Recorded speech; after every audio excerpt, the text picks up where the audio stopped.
Most musicians talk about influence like it's a debt, something borrowed, something owed. Chick Corea never saw it that way. For him, the pianists who shaped his ear weren't creditors. They were conversations. Voices he carried inside every chord, every phrase, every silence between the notes.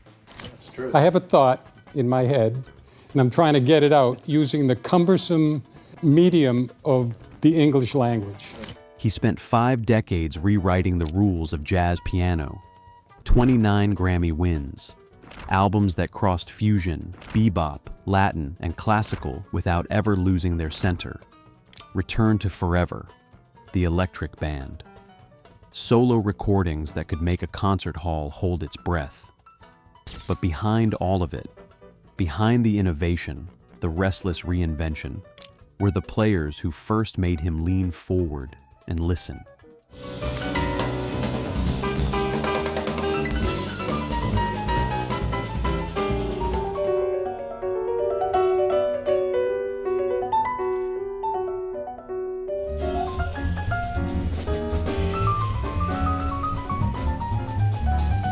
Some were ghosts on vinyl, others were rivals who became brothers.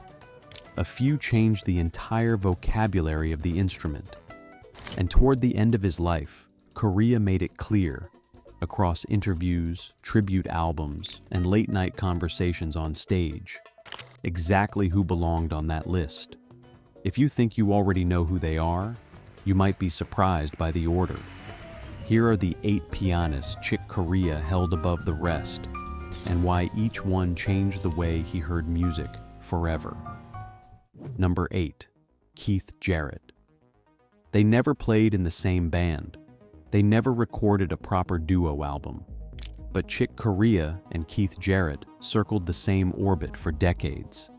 2 pianists who emerged from the Miles Davis crucible at nearly the same time, carrying the instrument in wildly different directions. Jarrett turned solo performance into an endurance ritual. Corea turned collaboration into an art form. Yet when Corea spoke about Jarrett, there was never rivalry. There was recognition. He saw in Jarrett something most jazz musicians never attempt, a willingness to walk onto a stage with absolutely nothing prepared and trust the moment completely. They performed Mozart's Concerto for 2 pianos together, sharing a stage and a frequency that only mutual respect could sustain.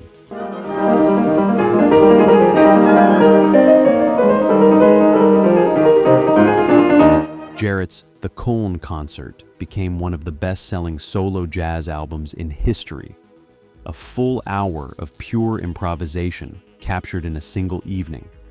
No charts, no rehearsal, just instinct and a piano that wasn't even the one he'd requested. Corea once described what set Jarrett apart from every other improviser he'd encountered, that rare ability to make a concert feel like a confession. He plays like the piano is breathing through him, Corea said of Jarrett in a conversation about their shared roots in the Miles Davis bands.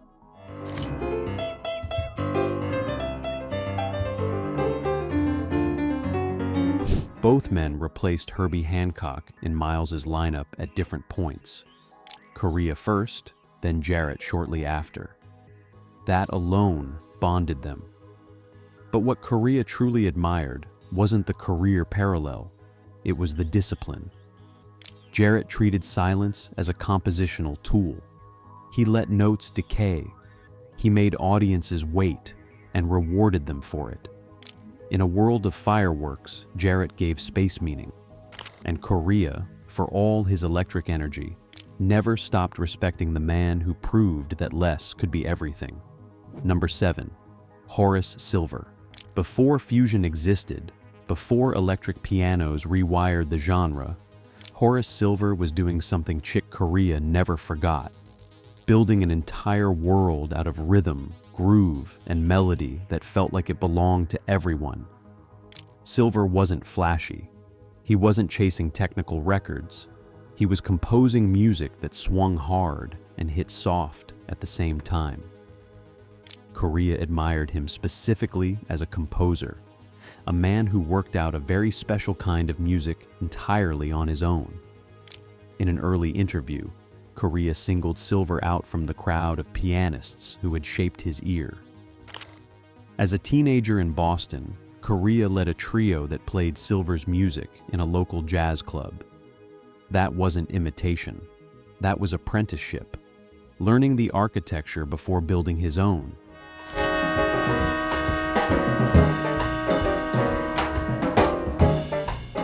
Silver's compositions, Song for My Father, Senor Blues, The Preacher, didn't just define hard bop. They gave it a pulse that audiences outside jazz could feel. That accessibility wasn't accidental. Silver designed every note to connect, to land in the chest before it reached the brain. Corea understood that instinct better than most. The thing I liked about Horace Silver was that he was a composer, and he worked out a very special kind of music very successfully by himself, Corea said in an interview, reflecting on his early influences. That independence stuck with him. Silver never chased trends. He never borrowed someone else's blueprint. He built his sound from the ground up, funky, soulful, deliberate, and trusted it completely. Corea would later do the same thing with Return to Forever, with the Electric Band, with every new project that refused to repeat the last. The confidence to build alone, to trust your own ear above the noise, that was Silver's real lesson, and Corea carried it for the rest of his life. Number 6, Herbie Hancock. They were introduced to the world through the same doorway, Miles Davis. Herbie Hancock held the piano chair before Chick Corea inherited it. And instead of competition, what followed was one of the longest mutual admirations in jazz history.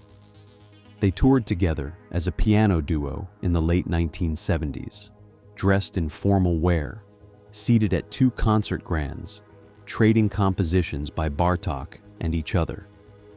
Decades later, they reprised those dueling piano concerts, now folding synthesizers into the conversation. Corea never treated Hancock as a predecessor to be surpassed. He treated him as a mirror, someone whose ear was just as restless, whose appetite for reinvention was just as fierce, and whose ability to move between acoustic purity and electronic experimentation matched his own note for note.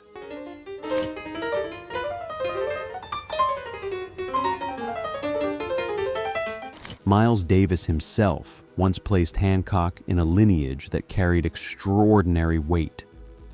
He called him the step after Bud Powell and Thelonious Monk, and said he hadn't heard anybody yet who had come after him. Corea never disputed that claim. He embraced it. Because for Corea, Hancock wasn't a competitor sharing the spotlight. He was proof that jazz piano could hold 2 voices at once without either one dimming. Playing with Herbie is like having a conversation where both people are actually listening, Corea once remarked about their duet performances. That listening defined everything they built together. On stage, neither led, neither followed. They occupied the same musical space and made it wider. Their concert series became legendary, not for virtuosity alone, but for generosity. 2 giants choosing dialogue over dominance. In an industry that rewards ego, Corea and Hancock rewarded trust, and that trust never broke. Number 5, Bill Evans. If Bud Powell taught Chick Corea how to swing, Bill Evans taught him how to breathe. Evans brought something to jazz piano that nobody had heard before, a harmonic depth rooted in classical and romantic music, layered into chords so rich they seemed to glow. Critics and historians consistently place Corea in the lineage that flows directly from Evans, and Corea never resisted that connection. On his album Plays, recorded live in the final stretch of his career, Corea performed Evans' Waltz for Debbie. not as a cover, but as a conversation with a man whose lyricism had shaped his own sense of beauty at the keyboard. In an NPR interview, Corea placed Evans alongside Chopin and Jobim, composers whose melodic sensibility crossed every border.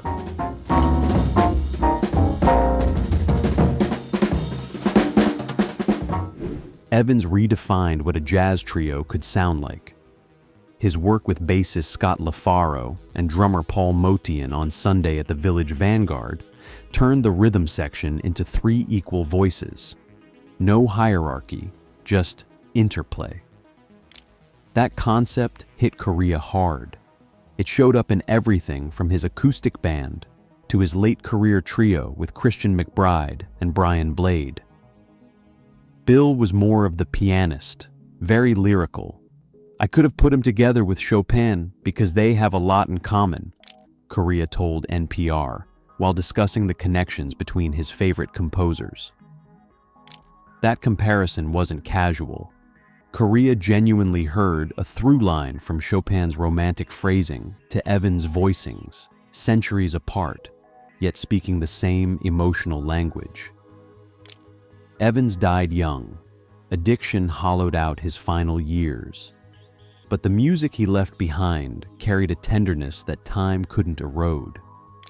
Corea understood that fragility wasn't weakness at the piano. It was the hardest kind of strength, and every ballad he ever played carried Evans somewhere inside it. Number 4, Thelonious Monk. Monk didn't play the piano the way anyone expected. He attacked it. He left spaces where other pianists would fill. He bent melodies into angles that shouldn't have worked and made them feel inevitable. Chick Corea spent years returning to Monk's music, not just as a listener, but as a performer. In the mid-1990s, he assembled an all-star quintet with Kenny Garrett and Wallace Roney specifically to reinterpret Bud Powell and Monk compositions live. On Plays, he recorded Blue Monk as part of a solo piano program that placed Monk alongside Scarlatti and Chopin, equals in Corea's mind, separated only by centuries. That wasn't a gimmick. That was a statement. Corea believed Monk's compositions belonged in the same conversation as the European masters, and he played them that way.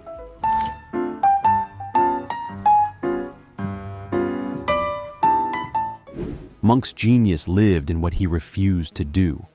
He refused to smooth the edges. He refused to fill every beat. His compositions, Round Midnight, Straight, No Chaser, Ruby, My Dear, sounded like puzzles that solved themselves only if you stopped trying to force them. That restraint fascinated Corea. In a career defined by abundance, electric bands, Latin fusion, symphony orchestras, Monk reminded him that subtraction could be just as powerful. Monk's music is strange and fleeting, very shifting, but also very grounded, with a very sure tempo, was how musicians in his circle described the effect of his playing. Corea saw Monk perform live at the 5 Spot in New York during the 1960s.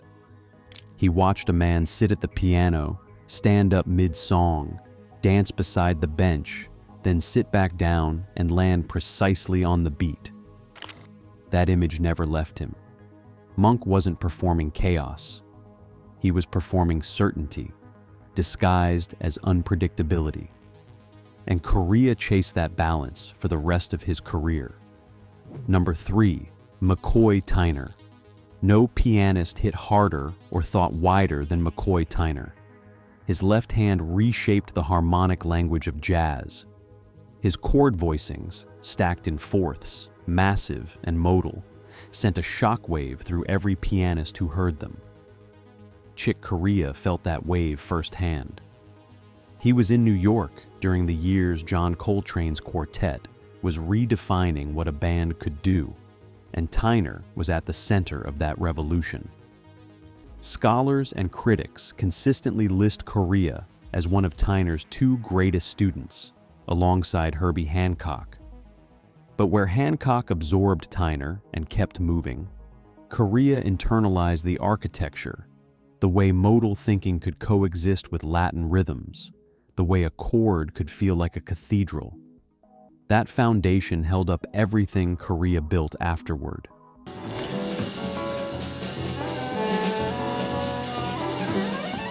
Tyner's influence wasn't subtle, it was seismic. One critic wrote that there was pre-McCoy and post-McCoy, and that was the entire history of modern jazz piano. His work on Coltrane's A Love Supreme alone would have secured his place. But Tyner kept pushing.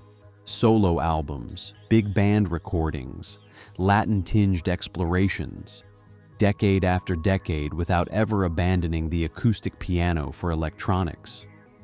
McCoy invented a language at the piano that was his own.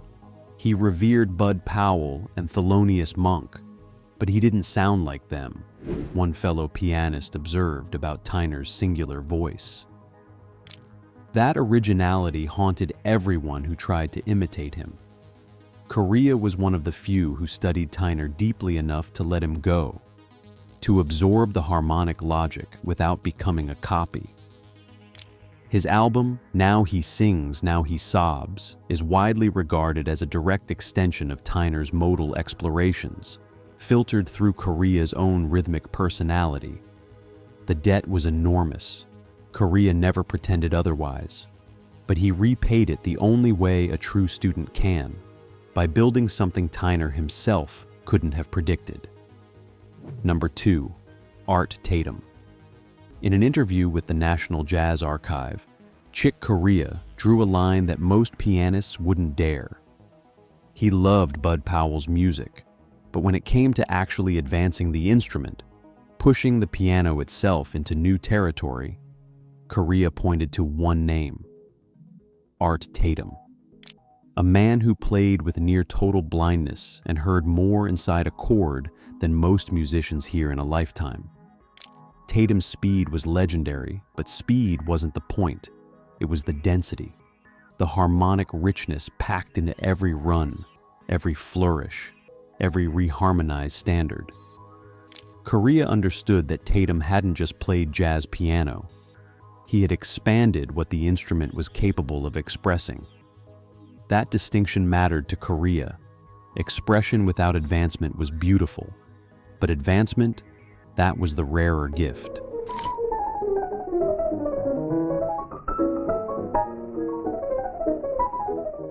Tatum's reputation was built on moments that other musicians couldn't believe were real.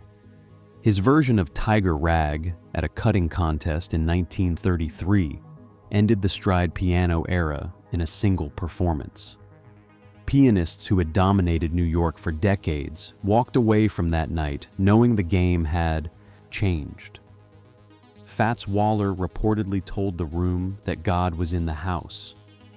Tatum made the impossible sound effortless, and that effortlessness terrified everyone who followed. In terms of advancing the piano, Art Tatum was really the one who did that around his period of time, Corea said, when reflecting on the difference between emotional impact and technical evolution. That clarity shaped how Corea thought about his own legacy. He didn't just want to move people, he wanted to move the instrument forward. Return to Forever wasn't only fusion, it was expansion. The electric band wasn't only entertainment, it was reinvention. Every project carried the same ambition Tatum had embodied decades earlier, the belief that the piano hadn't finished revealing what it could do.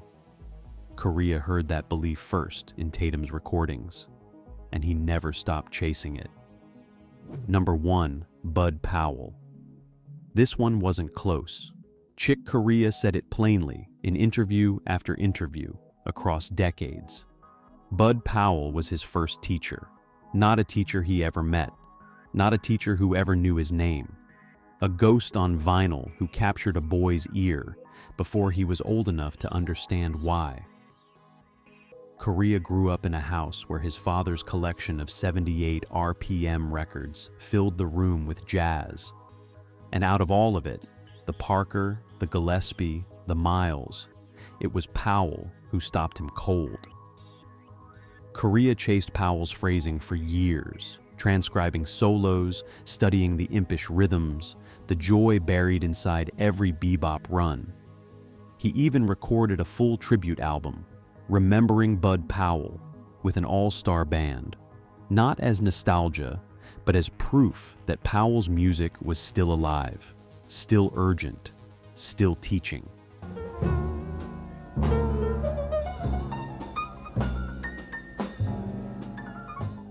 Powell revolutionized the instrument by treating it like a horn. Before him, pianists played chords with both hands. Powell stripped the left hand back and let the right hand fly, single-note lines racing alongside Charlie Parker and Dizzy Gillespie at bebop speed. That approach rewired every pianist who came after. But Powell's life was brutal. Police brutality left him institutionalized. Mental illness and addiction followed him across continents. He died before he could hear what his music had built. Bud was my first model as a pianist, and I chased him for years trying to work out what he does. He didn't know he was my teacher, but he was a teacher for a lot of people, Corea told the NEA in a career-spanning interview. Corea saw Powell perform once, 1965, Birdland, a year before Powell passed. He never spoke about what he heard that night in detail. Some encounters don't need narration. They just sit inside you and reshape everything quietly. Powell gave Corea the spark. The rest, the fusion, the electric experiments, the symphonic ambitions, all of it traced back to a boy in Chelsea, Massachusetts, pressing his ear against a speaker, trying to decode the fastest hands he'd ever heard. 8 pianists, 8 different ways of hearing the world. But for Chick Corea, this was never about ranking technique or counting awards. It was about the moments that changed what he believed the piano could do. A Bud Powell phrase on a scratchy record, a McCoy Tyner chord that shook the floor, a Bill Evans ballad that made silence feel necessary. He carried those voices with him through 5 decades of reinvention, through fusion and classical stages, and late-night clubs where the audience disappeared and only the music remained. What made Corea rare wasn't just his talent, it was his gratitude, the way he never stopped crediting the people who built the road beneath him. He played like a man who understood that greatness isn't invented alone. It's inherited, reshaped, and passed forward. And every note he left behind proves it. If one of these pianists changed the way you hear music too, share which one in the comments. And if you haven't already, subscribe for more stories that go deeper than the surface.